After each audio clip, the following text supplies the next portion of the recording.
My name is Neil Avalos, and today we're going to talk about ethical communication, and we're going to react to the conversations between Ben Shapiro and Jordan Peterson. And we're going to listen about their thoughts about transgenderism, and I'm going to pinpoint if they're having a ethical communications or not. But first, what is ethical communication?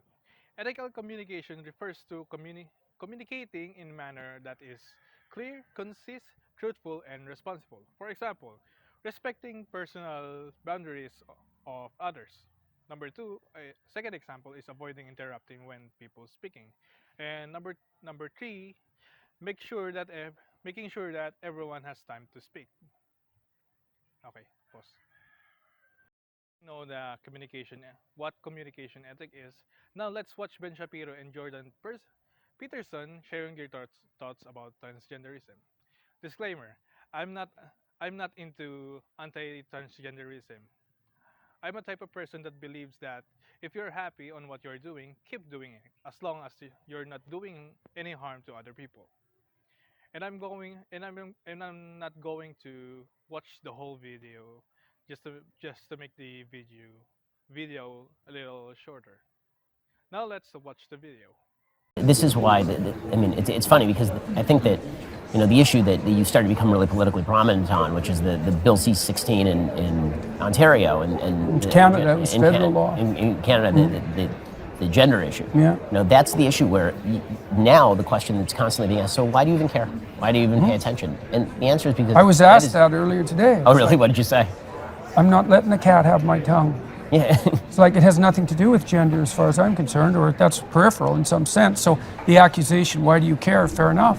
It's like, in some way, people can go to hell in a handbasket if they're inclined to. Mm-hmm. Now, I would rather have that not happen, but people are, what would you say, doomed to their own autonomy.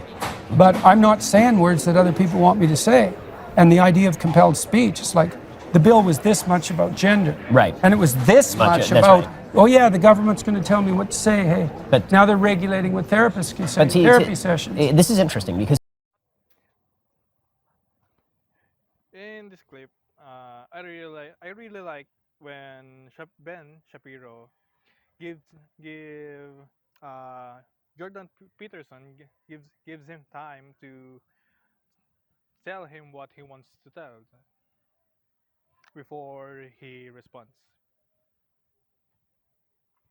To me, the problem with a lot of this is less a free speech issue, even though I'm on the same page with you. Mm-hmm. And to me, it really is a fundamental truth issue, meaning that, yeah, you're trying to force me to say something I don't want to say. Mm-hmm. But to me, the fact that what you're trying to force me to say is so innately opposed to the good is the problem. Like you could try. I would have objections to you forcing me to say that I like a particular movie, right? Mm-hmm. It may not be true. I don't like the particular movie. It would be bad if you tried to force me to say that. But the level of passion that I have for issues like this one really go to the fact that I think I also like that when Ben Shapiro said about free speech that since we're talking to each other, uh, we're going to be in the same page, which is not always going to happen. We people always have different opinions about life or other things. Components of ethical communication is freedom of expression, which includes freedom to hold opinions and to receive and to impart informations and ideas without interfering any public authorities and regardless of frontiers. fundamental good of humanity relies on basic acknowledgments of biological truth, especially when it comes to gender. Mm-hmm. And anybody who's ever dealt with children, I find myself getting, if I look at my own political evolution, I would say that when I grew up in a religious home, so that means that I'm pretty conservative. And then you go to college and you're living by yourself and you're not married, you don't have kids, you tend to become a little bit more libertarian, which is like, okay, let everybody do whatever they're going to do and it's not going to bother me. And then you have kids and you realize that there's a pool in which we are all swimming. And that pool is going to define... Virginia.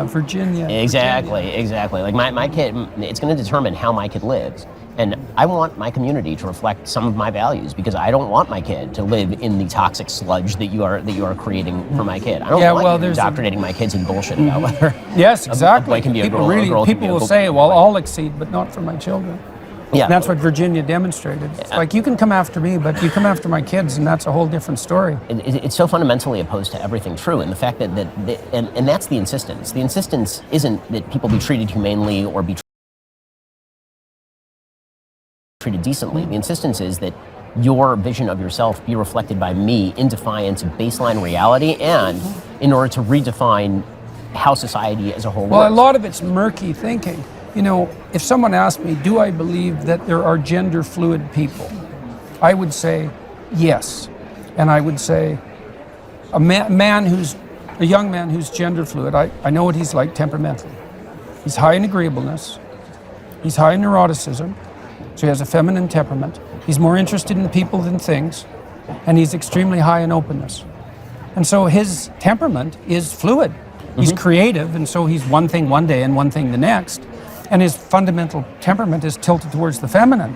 But that doesn't mean he's not a man. Right, exactly. So so it's murky thinking. So That's exactly right. It's certainly the case that 1 out of 10 women, now it depends on where you put the cutoff, I would say, but you could say with reasonable certainty that 1 in 10 women has a masculine temperament and 1 in 10 men has a feminine temperament.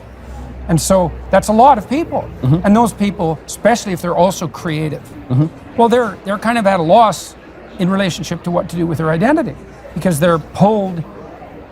First of all, they have a hard time catalyzing their identity. Creative people have a hard time catalyzing it. It's like the definition of creativity. They're protean. And so have been people who play at the edges of gender identity forever. And fair enough. And sometimes that's even admirable if it's done in a sophisticated way. And it's charismatic.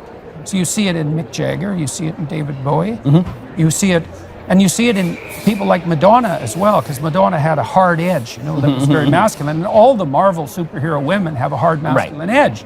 And so we find that charismatic because those people are also integrated.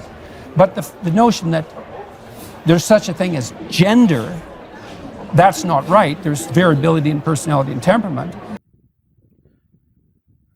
Okay, you can hear through their conversations that they always stating something about statistics or someone said or based on the books. In ethical communication, there is a guideline for effective communication. One of those are support your message with facts, and number two is you need to provide a specific information based on your feedback. This makes the conversation, both two parties, make more interesting. And if you're going to listen to their conversations until the end of the video, they both respect each other's opinion, and this is very good for both parties because in communication ethics, it is important to respect diversity of perspective because, like I said, people have different perspective in life, and also in communication. That's why we respect each other's opinion. But in this video, both parties has the same opinion about on what they're talking about. One of the guidelines of ethical communication is be your natural self and appear very confident. In this video, we saw Ben Shapiro and Jordan Peterson very confident, very natural, while having a great conversations to each other. They practice ethical communication very much so often. And that's it. If you like this video, give it a thumbs up and hope you learned something in this video that I make. If you want to watch the video we that that I react, I'm going to put the link in the description for you to watch it. And once again, thank you for watching the video and see you next time.